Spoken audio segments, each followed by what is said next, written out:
오늘은 은혜 49번째 말씀 찬송케 하심에 관한 말씀을 드리겠습니다. 여러분 지금 힘껏 찬양을 하셨습니다. 그런데 여러분은 날마다의 삶 속에 하나님을 향한 그런 찬송이 끊이지 않고 있습니까? 여러분들이 매일매일 매 순간순간 여러분들은 하나님을 향한 찬양을 하며 살고 있습니까? 우리 그리스도인들의 삶에 있어서 내가 신앙적으로 지금 하나님의 은혜에 감격하며 살고 있다라고 하는 것에 대한 가장 구체적인 증거가 있다면 그것은 내 입술을 열어서 하나님을 찬양하는 겁니다. 이것이 내가 지금 하나님의 은혜를 누리고 있음에 대한 가장 구체적인 증거라고 말할 수 있습니다. 저는 저희 어머니가 늘 이렇게 찬송하는 소리를 들으면서 자랐습니다. 참 저는 그게 굉장히 제게는 큰 은혜요 또 하나님의 복이라고 생각합니다. 늘 설거지를 하면서도 저희 어머니는 찬송을 하셨어요. 그 소리를 들으면서 어렸을 때부터 사실은 이제 그런 찬송 소리를 들으면서 자랐어요. 그런데 생각해 보면 늘 사람들이 찬송을 하며 살 수 있다고 하는 것만큼 더 큰 은혜는 없습니다. 그만큼 하나님께로부터 받은 은혜가 크다는 것이고 또 그것을 은혜로 깨달았기 때문에 찬송할 수 있기 때문에 그렇습니다. 찬송이라고 하는 말을 국어사전을 찾아보니까 이렇게 얘기합니다. 하나님의 은혜를 길이어 찬양함. 길일찬 길일송입니다. 그러니까 하나님의 은혜를 길이어서 하나님 앞에 찬양을 올려드리는 것이 우리가 드리는 찬송이라고 하는 거예요. 그러니까 이 찬송을 하려면 반드시 하나님의 은혜에 대한 깨달음이 있어야지만 이 찬송이 가능합니다. 그리고 또 히브리서 13장에 보면 찬송을 가리켜서 하나님께 드리는 제사라고 얘기했습니다. 항상 하나님께 올려드리는 찬미의 제사를 드리는 것, 그것이 마땅히 성도들이 가져야 될 삶의 모습이라고 하는 겁니다. 그런데 많은 사람들이 사실은 그런 삶을 원하면서도 그렇게 살지 못하는 것을 보게 돼요. 20세기 영국의 소설가였고 또 옥스퍼드의 교수였던 그 C.S. 루이스 교수가 그 했던 말 중에 그런 얘기가 있습니다. 이 우주 속에는 하나님을 찬양하는 찬양으로 가득 차 있다. 우주 모든 만물이 다 하나님을 찬양한다는 거예요. 모든 풀과 나무와 꽃들이 하나님을 찬양하고 또 계절의 바뀜도 이 C.S. 루이스는 다 하나님을 찬양하는 소리로 받아들였습니다. 얼마나 은혜가 충만하면 다 그게 찬양하는 소리로 들리겠습니까? 그러면서 한 말이 있습니다. 온 우주 만물이 주를 찬양하고 있는데 하나님을 찬양하는 것을 가장 배우기에 가장 더딘 존재가 있다면 그것은 바로 사람이다. 그런 얘기를 했어요. 온 천하 만물들은 다 하나님을 찬양하는데 이 하나님을 찬양하는 것을 가장 배우기에 더딘 존재가 누구냐? 사람이라고 하는 거예요. 왜 그럴까?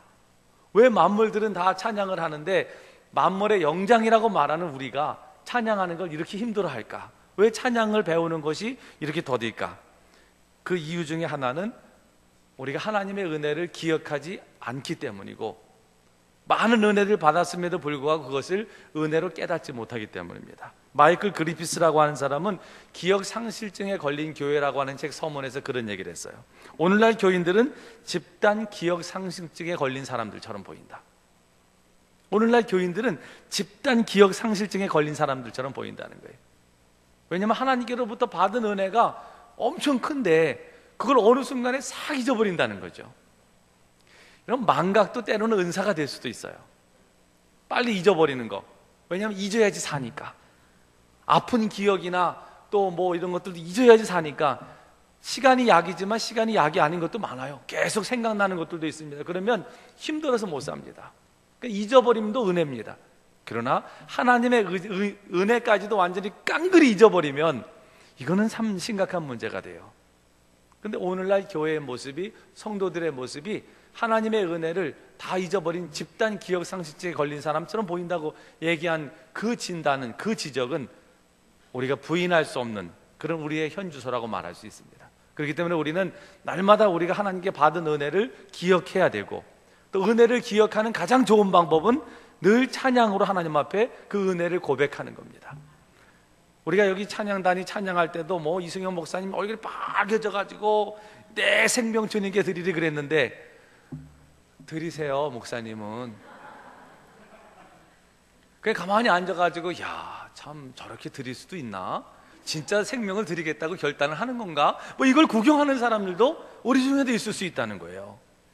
우리 중에도 찬양을 하는데 내가 모르는 찬양이 나올 수도 있거든요. 그럴 때는 가장 은혜로운 건 가사라도 따라 읽는 겁니다.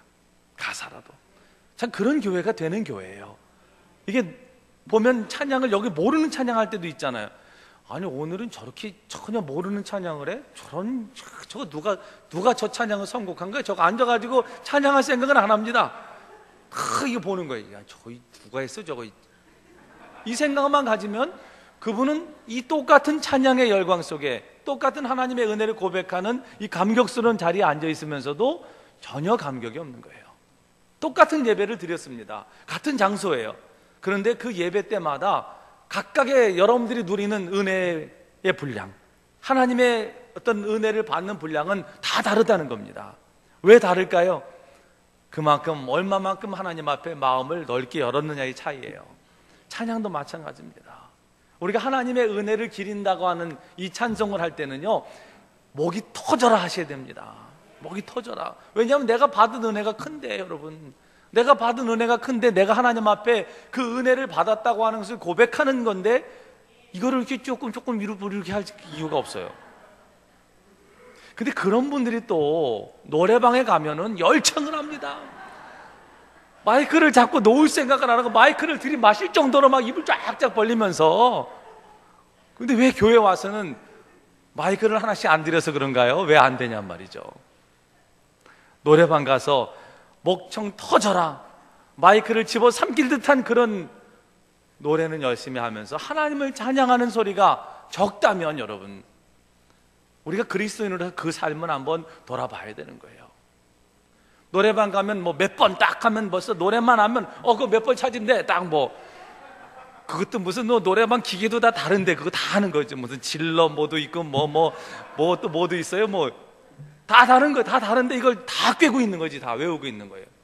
그런데 막상 찬송하라 그러면은 못 찾습니다. 이게 몇 장인지. 물론 찬송가가 좀 바뀌어가지고 다 외우는 거 참 다시 외우는 힘겨운 과정은 있어요. 그러나 이전에 그렇게 오래 불렀던 것도 찬송은 하나도 기억 못하면서 그저 그냥 세상적인 노래는 뭐 각 그 기계마다 다 외우고 있는 분들이 많다는 거죠. 근데 우리가 그리스도인이라고 하면 찬송의 삶이라고 하는 것은 내 삶하고는 뗄래야 뗄 수 없는 겁니다. 그러니까 성경에 나오는 찬미나 찬송이나 찬양에 대한 것은 항상 어떤 단어를 같이 따라오냐면 항상 찬송을 하고 날마다 찬송을 하고, 찬송은 늘 그렇게 하는 거죠. 매 순간순간 내게 주신 하나님의 은혜에 감격해서 고백을 하는 거예요. 그것이 찬송의 삶입니다. 찬송을 우리가 날마다 찬송을 통해서 하나님 앞에 영광을 돌리는 삶입니다. 그래서 저는 우리 교우들이 교회에서 찬양할 때도 마음껏 하는 분들이 되시기를 축복합니다. 뭐 누가 보아요, 누가 하나님이 보시는데 하나님 앞에 좀 마음껏 목청을 높여서, 여기서 그렇다고 뭐 여러분 잘 못한다고 내보내진 않아요. 왜냐하면 찬송 때문에 여러분 혹시 방해받는다고 누구한테 지적받으신 적 있어요? 저는 아직 한 번도 교회에서 지적받은 적 없습니다. 제가 잘하는 것도 아닌데 지적받은 적은 없어요. 왜? 하나님 앞에 하는 거니까. 이거는 뭐 누구한테 보이려고 하는 게 아니니까 내 나름대로 내가 받은 은혜를 내가 찬양으로 고백하는 거니까. 그렇기 때문에 여러분, 찬양은 반드시 내가 받은 하나님의 은혜에 대한 정말 구구절절 감사의 고백이 담겨져 있을 때 그것이 하나님 앞에 영광이 되고 우리의 삶에도 기쁨을 줍니다. 마음이 울적할 때 세상적인 노래를 불러봤자 울적해져요. 왜냐하면 대부분 유행가들이나 세상적인 노래들은 자기의 삶의 경험이나 자신의 어떤 감정들이 거기 반영이 됩니다. 그런데 찬양은요, 주체가 하나님입니다. 하나님을 향한 거예요. 그거는. 그렇기 때문에 벌써 내용이나 가사들이 다릅니다. 그래서 이게 찬양을 하다 보면 그냥 잠깐 감성적인 어떤 그런 데 젖는 게 아니고 내 영혼이 울리는 거죠. 영혼이 막 영혼의 굵직한 울림이, 내 안에서부터 깊은 울림이 이제 막 그 고동치는 거예요. 그러면 내 삶의 전체가 바뀌게 됩니다. 그렇기 때문에 우리를 찬송케 하시는 하나님의 은혜는 아주 놀라운 하나님의 은혜라고 말할 수 있습니다. 오늘 이 출애굽기 15장의 말씀에는요, 모세의 구원의 노래가 기록되어 있습니다. 오늘 말씀에 보면 오늘 출애굽기 15장은 한 세 부분으로 나눌 수 있어요. 1절에서 13절까지는 모세의 노래, 또 13절이 겹치지만 13절부터 18절까지는 모세의 예언, 또 19절부터 21절까지 말씀에는 미리암의 노래, 이렇게 구분되어 있습니다. 그런데 오늘 말씀은 이렇게 시작합니다. 이때에 자, 이때라고 하는 건 어느 때일까요?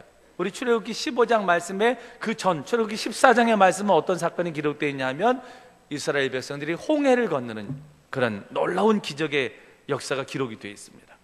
이스라엘 백성들이 홍해를 다 건너고 그들이 건넌 다음에 홍해는 다시 닫혔습니다. 그래서 이스라엘 백성들을 잡으려고 죽이려고 뒤쫓아오던 이 애굽의 군대들, 바로의 군대들은 다 수장이 됐습니다.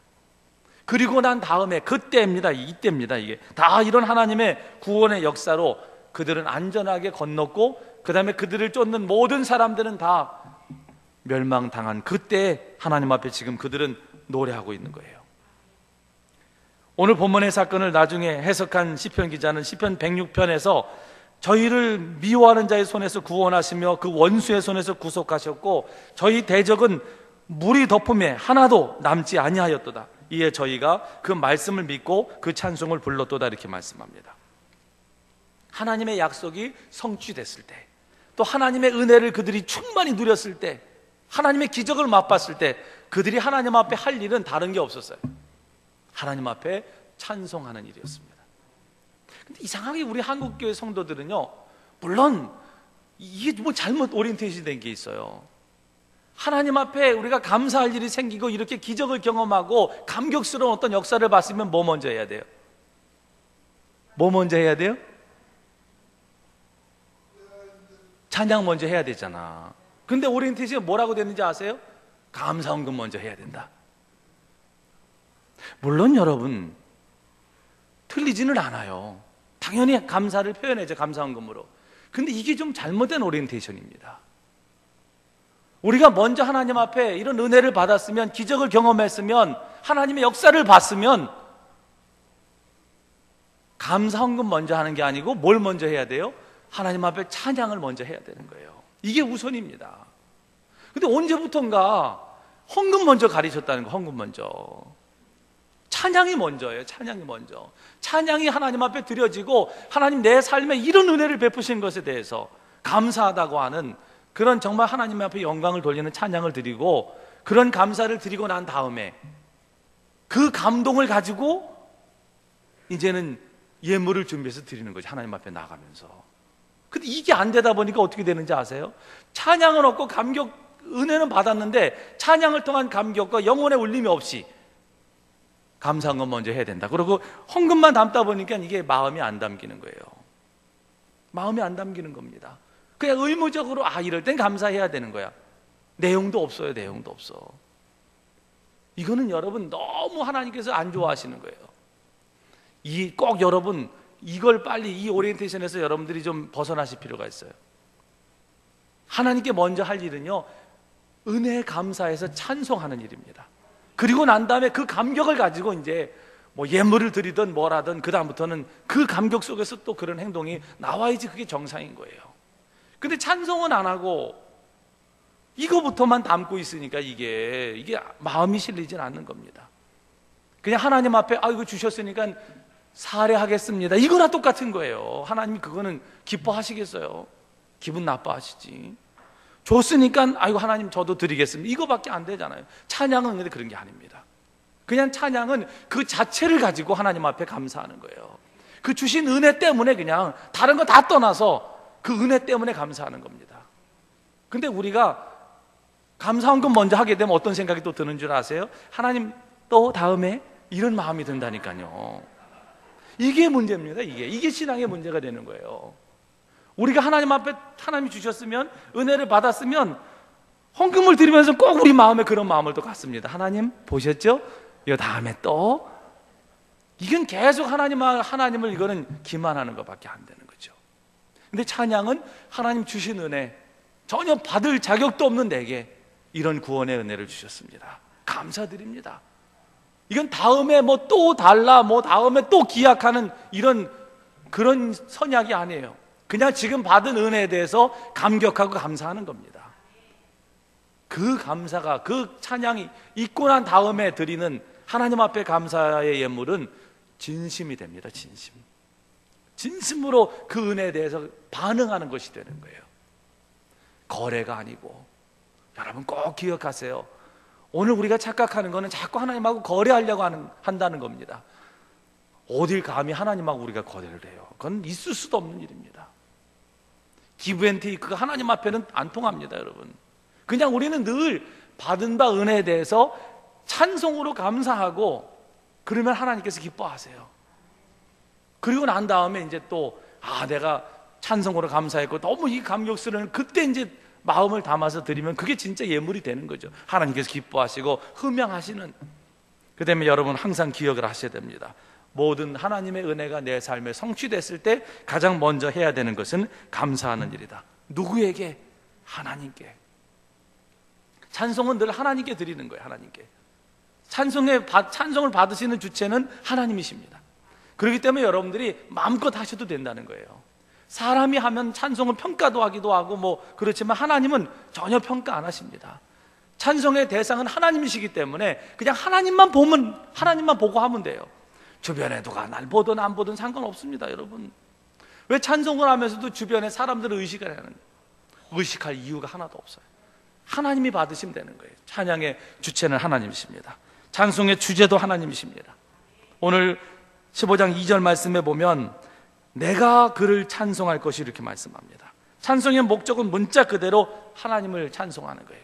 그리고 그렇게 하나님을 찬양하는 특권이 오늘 우리에게 있고, 또 받은 바 은혜가 큰 사람들이 하나님 앞에 더 많은 찬송에 그런 영광을 올려드릴 수가 있습니다. 저는 우리 사랑하는 교우들이 날마다 이렇게 하나님 앞에 찬송할 일이 많아지는 삶이 되시기를 축복합니다. 받은 바 은혜에 대해서도 찬송으로 감사하시고, 또 삶이 좀 울적할 때도 찬송으로 하나님 앞에 영광을 돌리시면 그 삶이 바뀝니다. 마음이 괴로울 때도 하나님 앞에 찬송을 하면 삶이 바뀌어요. 바울과 실라가 옥에 갇혔을 때 그가들이 한 일이 뭡니까? 기도한 일이고 또 하나님 앞에 찬송한 일입니다. 하나님을 기도하고 찬미했더니 옥문이 열리는 역사가 일어나요. 이게 찬송의 역사입니다, 여러분. 옥문이 막 열린다니까요. 착고가 풀어지는 역사가 일어난다니까요. 그러니까 자꾸 뭔가 내가 억눌려 있고 자꾸 매여 있다 생각하시면 그때는 하나님 앞에 찬송하십시오. 분명히 찬송은 여러분들의 모든 그런 메인 사슬들을 푸는 능력이 있음을 꼭 기억하시기를 축원합니다. 하나님이 내 삶의 주인이 되셨을 때 우리는 늘 하나님의 주권을 인정하고 찬양하게 됩니다. 그런데 이게 안 되는 것은 하나님의 주권에 대한 인정을 하지 않기 때문이에요. 내가 받은 모든 것들이 하나님의 은혜라고 하는 분명한 고백이 없을 때는 찬송이 나오지 않습니다. 그저 내가 잘한 것 같고 내가 열심히 힘써 된 것처럼 그렇게 착각을 자꾸 한다는 거예요. 그러면 찬양하기보다는 그저 자기 자신에게 대해서 자기 혼자만 뿌듯해합니다. 내가 잘한 거지 내가. 아닙니다, 여러분. 어느 하나도 내가 잘해서 된 일은 없습니다. 엄격하게 따져보면 내가 잘해서 이룬 일이 없어요, 사실. 그 일은 충분히 안 될 만한 일이었어요. 내가 힘써서 됐습니까? 아닙니다, 여러분. 여러분들이 애쓰고 힘쓴 부분이 없지는 않지만 결국 그 일의 성취는 하나님께로부터 나온 거예요. 잠언 16장에도 분명히 말씀하셨잖아요. 마음의 경영은 사람에게 있어도 말의 응답은 여호와께로서 나느니라. 아무리 사람이 계획을 잘하고 잘 경영한다 할지라도 그 말의 응답은 하나님께로부터 나는 거예요. 그렇기 때문에 내가 잘해서 되는 게 아니고 하나님의 은혜입니다. 이것을 깨달은 사람은 전심으로 하나님 앞에 감사할 수 있습니다. 그렇기 때문에 늘 우리는 하나님의 은혜에 집중을 해야 돼요. 그래야지만 온전한 믿음의 삶, 온전한 신앙의 삶이 가능합니다. 좀 오래된 조크긴 하지만요, 그런 얘기가 있어요. 어떤 여선교회 이제 그 헌신 예배가 있었습니다. 그런데 이 여선교회 회장님이 부동산에 관심이 많아가지고 열심히 그냥 아파트 당첨되고 아파트 추첨하는데 막 쫓아다니는 그런 사람이었어요.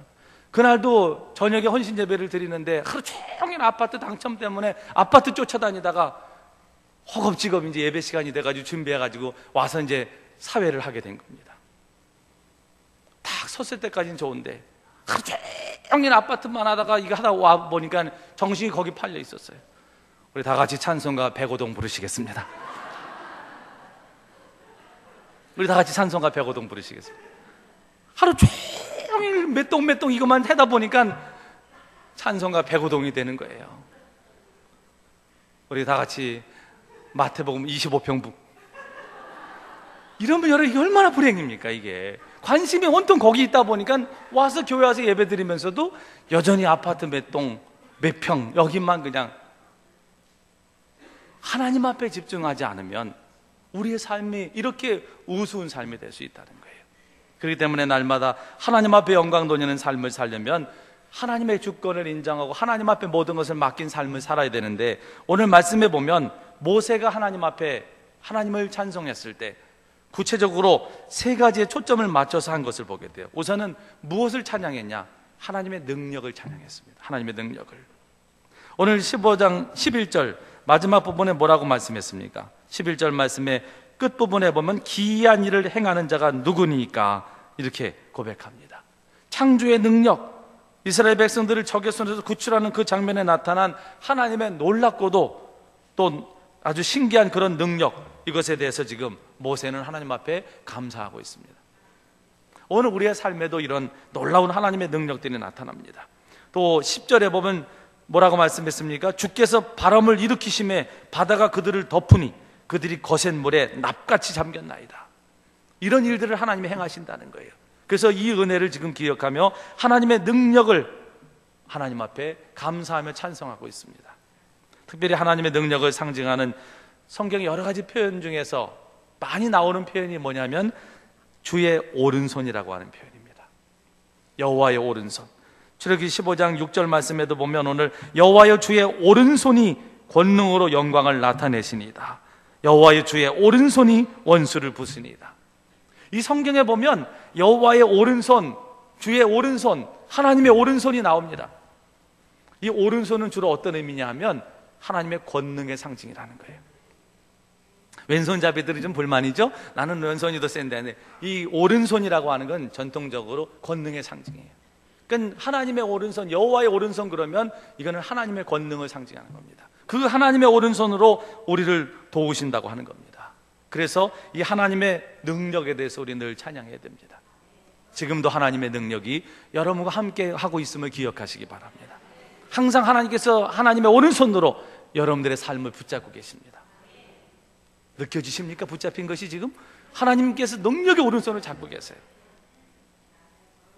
제가 여러분들 위해서 기도할 때도 그런 기도를 자주 합니다. 하나님 능력의 오른손으로 우리 교우들을 붙들어 달라고. 그러면 아무것도 두려울 것이 없어요. 그 능력의 오른손으로 우리를 구해주시고 우리를 구출해주시고 적의 손에서 우리를 건져주십니다. 그래서 이 하나님의 능력에 대해서 모세는 찬양하고 있어요. 더불어서 모세가 지금 찬양하고 있는 것은 또 하나님의 거룩하심에 대해서 찬송하고 있습니다. 오늘 11절 말씀해 보시면 여호와여 신중에 주와 같은 자가 누구이니까? 주와 같이 거룩함으로 영광스러우며 찬송할 만한 위엄이 있으며 기이한 일을 행하는 자가 누구이니까? 하나님의 거룩하심에 대해서 찬양합니다. 여기서 모세가 하나님을 찬양하면서 하나님의 능력과 그 거룩을 연결시키고 있다고 하는 것은 참 놀라운 일입니다. 그는 하나님이 하나님 되심을 정확하게 알고 있었습니다. 하나님은 능력만 있으신 분이 아닙니다. 하나님은 거룩하신 분이십니다. 하나님은 능력만 있는 분이 아니고 하나님은 거룩하신 분이세요. 그래서 우리가 경외할 만한 대상이 우리 하나님이시라고 하는 거예요. 이 거룩하신 하나님, 이 거룩하신 하나님의 그 놀라운 은혜를 지금 찬송하고 있습니다. 또 더불어서 모세가 찬송하는 것은 하나님의 구원에 대해서, 하나님이 베푸신 구원에 대해서 지금 찬송하고 있습니다. 하나님의 능력과 거룩하심, 그것을 가지고 하나님께서 우리에게 행하신 일은 우리를 구원하신 일입니다. 능력으로 우리를 건져내셨습니다. 하나님의 거룩하심으로 전혀 거룩하지 못한 우리들을 거룩하게 하셨어요. 그렇기 때문에 그 구원의 은혜를 지금 찬송하고 있습니다. 우리가 찬송을 이렇게 하다 보면 많은 부분이 구원에 대한 찬양들입니다. 뭐 어떤 사람들은 이 찬송의 곡조가 뭐 어디 민요다 무슨 뭐 이런 거 얘기하고 있는데 그까짓 게 뭐 중요합니까? 거기에 담긴 이런 가사들이 중요한 거예요. 요즘엔 그런 움직임도 있어요. 한국의 이 트로트에도 이 찬양의 가사를 입혀서 이 구자욱이라고 이제 우리 교회도 한번 불러오려고 제가 생각을 하는데, 구자욱이라고 저희 그 감리교 신학대 후배인데 이 트로트로 찬양을 부르는 가수도 있어요. 재밌을 것 같잖아요. 교회 가면 아주 열광적으로 반응이 온답니다.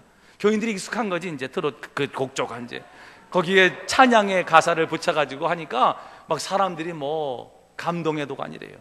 근데 여러분 곡조가 뭐면 어때요?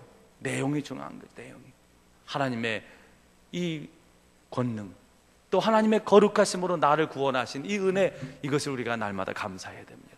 그래서 우리가 찬송을 하는 데 있어서는 뭐 이 곡이 뭐 이런 거 분석하지 마시고, 뭐 박자도 상관없어요.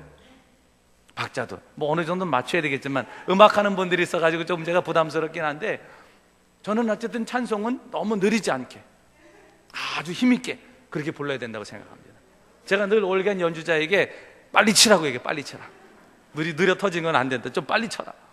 왜냐하면 너무 느리면 그거는 우리가 장례식 할 때야 충분히 그렇게 해야 됩니다. 그러나 예배 시간의 찬양은요, 하나님 앞에 지금 막 내가 이 감사가 터져 나오는데 어떻게 그 느릿느릿 그게 되겠어요. 그러니까 힘껏 소리 높여서 아주 강하고, 그러면서도 우리의 전심을 담은 찬송, 이것을 하나님 기뻐하십니다. 오늘 우리로 하여금 찬송케 하시는 하나님의 은혜가 우리에게 있습니다. 때로는 여러분 정말 힘들고 어려운 그런 삶의 여정을 겪을 수도 있어요. 오늘 이스라엘 백성들처럼 앞에는 홍해고 뒤에는 애국 군대가 추격해오고 어디도 도망갈 데가 없습니다. 그럴 때 하나님께서는 하나님의 권능으로 길을 여십니다. 그 길밖에 길이 없으면 홍해도 가르시는 분이 우리 하나님이십니다. 오늘 그 능력 안에 우리가 있음을 기억하십시오. 또 하나님은 거룩하신 분이십니다. 여러분들이 아무리 세상적으로 때묻고 세상적으로 더럽혀졌다 할지라도 여러분들을 충분하게 깨끗하게 하실 수 있는 분, 그 거룩함이 하나님 앞에 있어요. 그래서 하나님 앞에 나오는 사람들은 누구도 어떤 허물도 어떤 죄도 하나님이 다 깨끗게 하십니다. 이 하나님의 거룩하심이 우리의 구원의 근거가 되는 거예요. 하나님의 전능하심, 하나님의 거룩하심, 이것이 결국은 나를 건져내시는 하나님의 은혜가 됩니다. 그래서 나를 그렇게 구원하셨어요. 그 은혜를 기억하면서 날마다 감사하시고, 그 날마다 여러분들의 감사를 찬양으로 하나님 앞에 아주 힘껏 드리시는 여러분들, 그래서 여러분들의 찬양을 통해서 하나님께서 늘 영광을 받으시고 기뻐하시는 그런 일들이 계속되는 그런 은혜가 있게 되시기를 간절히 축원합니다. 기도하시겠습니다. 사랑의 하나님, 하나님의 은혜를 감사합니다. 우리로 하여금 하나님의 권능으로 인하여 또 하나님의 거룩하심으로 인하여 구원받게 하셨고, 또 더불어서 늘 우리를 인도하시는 하나님의 은혜를 기억하며 감사드립니다. 또 이런 은혜에 대해서 늘 하나님을 찬송케 하심 감사합니다. 많은 은혜를 주셔서 우리들로 하여금 하나님 앞에 찬송할 일들을 날마다 더해 주시니 감사합니다. 우리들이 매 순간순간 우리의 삶이 찬미의 제사가 되게 해 주시고, 매 순간순간 우리의 입술에서 하나님을 찬양하는 찬양이 정말 터져나올 수 있도록 은혜를 베풀어 주시옵소서. 이번 한 주간 동안도 하나님을 찬양하며 하나님 앞에 찬송하며 승리의 삶을 사는 우리 교우들이 되도록 축복하여 주시고, 많은 은혜 받아 하나님 앞에 감사하는 저희들이 되게 해 주옵소서. 예수님의 이름으로 간절히 기도하옵나이다. 아멘.